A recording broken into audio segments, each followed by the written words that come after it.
J-9 avant le réveillon de Noël. Cette année encore, les jouets occuperont une très grande place sous le sapin.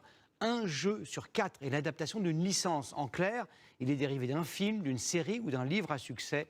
Nos fans du Monopoly, Christophe Abel et Philippe Véron, sont retournés en enfance. Ne soyez pas surpris à Noël si vous découvrez l'un de ces cadeaux. Point commun entre eux, ils sont tous sous licence. Bonjour, je suis Winnie l'ourson. Une licence, c'est ça.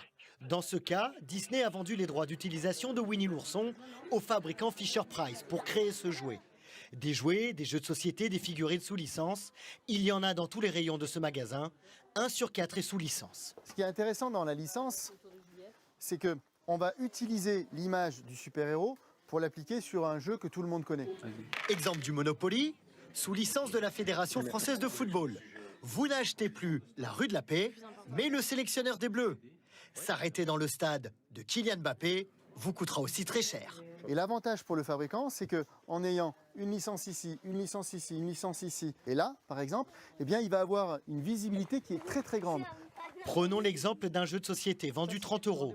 Le prix du même jeu sous licence augmente de 10 à 15%. Produit en série limitée, sa fabrication coûte plus cher, mais impossible de ne pas le proposer. Pourquoi ? Eh bien, il suffit de suivre vos enfants.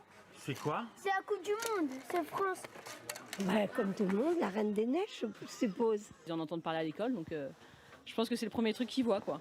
C'est encore plus vrai au moment de la sortie d'un film d'animation, type Marvel ou Pixar. Mais comment les fabricants négocient avec ces géants du cinéma ? Jonathan Algaz est l'un des rares en France à proposer des jeux de société sous licence. À l'occasion d'un salon spécialisé, il a saisi sa chance il y a 4 ans.